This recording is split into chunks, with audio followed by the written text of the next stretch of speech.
l'armée russe prend le palais présidentiel, mais les Tchétchènes résistent. RDI, le réseau de l'information, c'est parti pour de bon. Le Nouvel An à Vancouver, une façon d'arroser ça.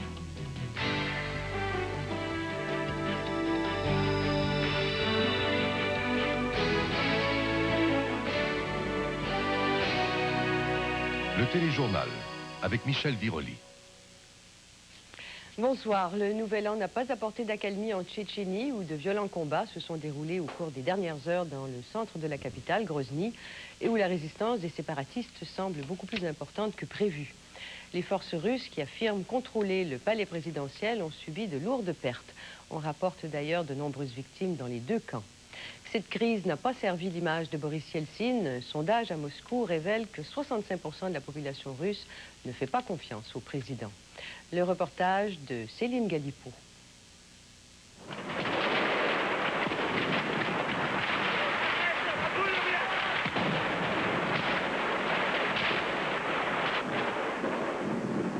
À Grozny, c'est ainsi que la nouvelle année a commencé. Toute la nuit, la capitale tchétchène a résonné du bruit des combats. C'était la plus violente attaque russe jusqu'à présent. Son objectif, prendre la ville et le symbole de cette indépendance tchétchène, le palais présidentiel, de force.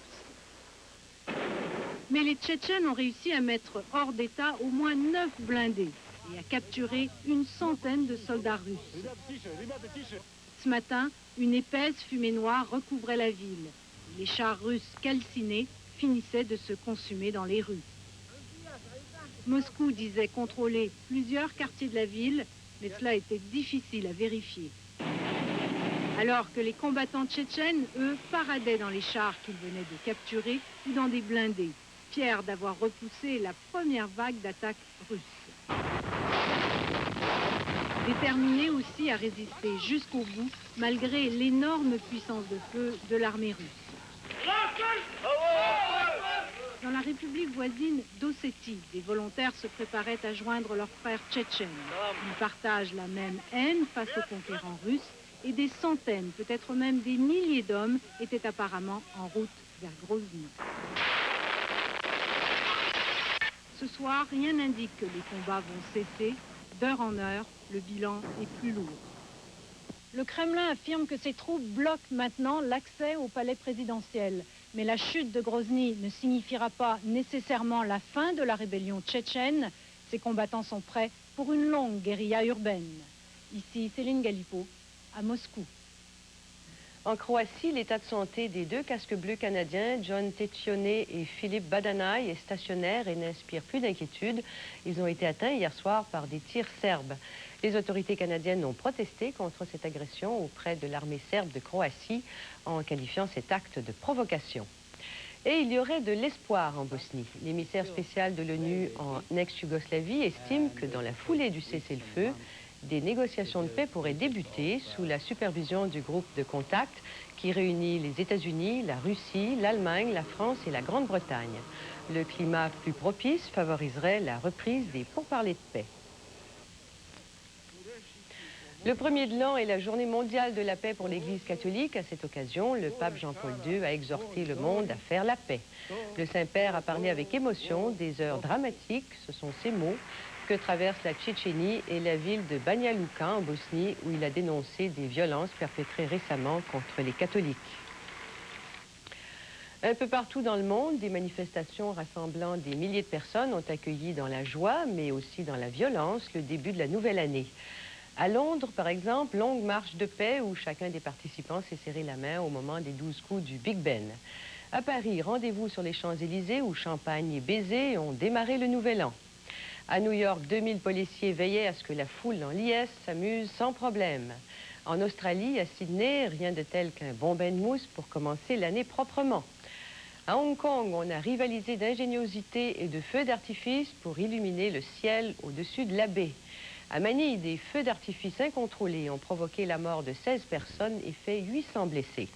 À Anvers, en Belgique, 5 personnes sont mortes dans l'incendie d'un hôtel situé au cœur de la ville. Une explosion dont on ignore la cause est à l'origine du sinistre. Puis à Copenhague, 19 policiers ont été blessés par des fêtards qui ont déclenché un incendie sur un pont du centre-ville. tandis qu'ailleurs, un autre groupe a saccagé un restaurant McDonald's. Et à Québec, un mauvais plaisant a envoyé une quarantaine de personnes à l'hôpital une partie de la nuit du Nouvel An. Quelqu'un a jeté du poivre de Cayenne dans le système de ventilation d'un restaurant du carré Diouville. André Fortin raconte ce qui s'est passé.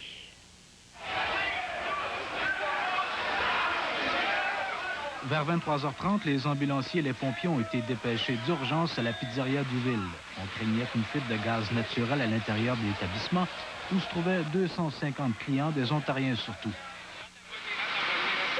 Une quarantaine de jeunes ont été transportés dans 3 hôpitaux de la ville, souffrant de malaise respiratoire et d'irritation aux yeux.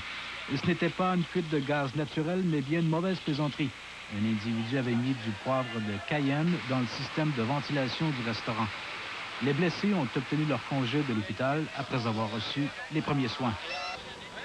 Cet incident a provoqué un attroupement, mais les policiers surveillaient de près la scène pour éviter une confrontation entre jeunes fêtards ontariens et québécois, et comme cela s'est déjà passé il y a quelques mois. Les policiers n'ont procédé qu'à une seule arrestation pour désordre. André Fortin, à Québec. Tradition oblige, il y a toujours un premier bébé de l'année et cette année, il serait né à London, en Ontario. Et c'est une petite fille, Lexus Bergman-Leduc, qui est née 3 secondes après minuit. Et le premier bébé de l'année au Québec, croit-on savoir, est né à l'hôpital du Sacré-Cœur de Montréal. La mère, Marianne Lorenz, a accouché d'une petite fille à minuit et 45 secondes. À sa naissance, la fillette pesait 5 livres, la maman et l'enfant se portent bien, le père Jean-Luc Robert rayonne de bonheur. C'est le 2e enfant du couple. Autre tradition, c'est un cargo battant pavillon chypriote, le Mort UK, qui a été le premier navire à pénétrer dans le port de Montréal cette année. Ce navire appartient à la flotte de la compagnie Bolt Canada, de propriété russe. Son pilote, le commandant Abalakov, recevra la canne à Pomodore mercredi prochain. Une compagnie de Winnipeg a trouvé un moyen de rassurer les parents qui travaillent et qui ont des enfants. Ces parents peuvent maintenant suivre les déplacements des écoliers entre la maison et l'école sans avoir à quitter le bureau. Comment? Par un système d'alarme modifié. Marc-André Masson a la clé de l'explication. C'est une réalité des temps modernes. De plus en plus d'enfants se rendent seuls à l'école. Le père ou la mère qui travaillent ne peuvent les accompagner soir et matin. Signe des temps modernes aussi, plusieurs parents se préoccupent de la sécurité de leurs enfants entre la fin des classes et leur arrivée au foyer familial. Cette fillette et son amie doivent rentrer avant 4h30. En désamorçant le système d'alarme avec son code personnel, elle indique que tout est dans l'ordre. Nous voulons vous indiquer que Aaron n'est pas rendu à la maison. Mais si le système d'alarme n'est pas débranché à l'heure prévue, comme ici, les parents sont immédiatement alertés par la compagnie de sécurité. Cette gardienne électronique offre une tranquillité d'esprit à ce père de famille. Well, on the occasions that we can't be home, we want to be sure that our children get home safely. AAA Alarm de Winnipeg a modifié un logiciel normalement utilisé dans les commerces pour répondre aux nouveaux besoins.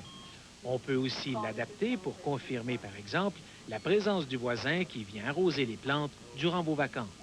It could be a neighbor who's arming and disarming the alarm system as they come in to water the plants. La compagnie de sécurité se défend bien d'entretenir ou même de profiter des sentiments d'inquiétude des parents. Ses dirigeants répliquent que c'est un fait. La criminalité est à la hausse partout depuis quelques années et de plus en plus de Canadiens sont préoccupés par leur sécurité. Marc-André Masson, à Winnipeg.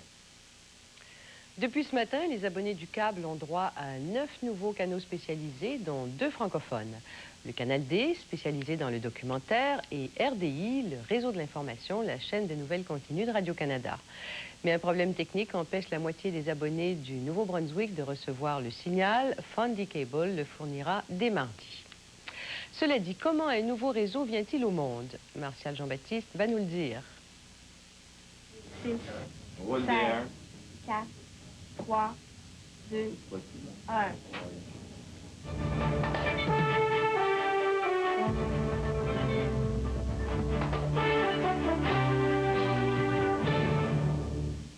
Bonne et heureuse année, mesdames, messieurs. Ça fait des jours que l'on attendait cette naissance. Voilà maintenant, c'est fait. RDI parle, RDI marche, bref, RDI vous informe. Il y avait tellement d'effervescence dans le studio principal du réseau de l'information qu'après le tout premier bulletin de nouvelles, les artisans n'ont pu faire autrement que d'applaudir.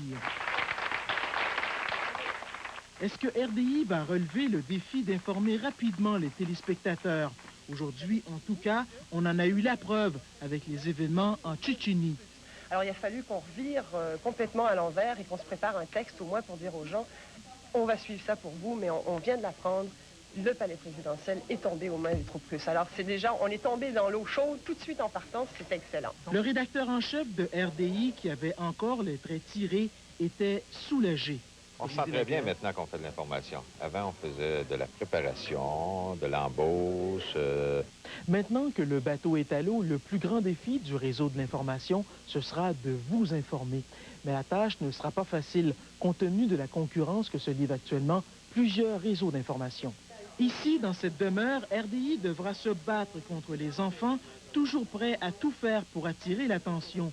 Mais le réseau de l'information semble à tout le moins répondre à un certain besoin. C'est très bien d'être renseigné sur l'ensemble des nouvelles provinciales, internationales. J'aimais ça aussi écouter le point, mais je le trouve très tard. Les prochains mois seront déterminants pour RDI.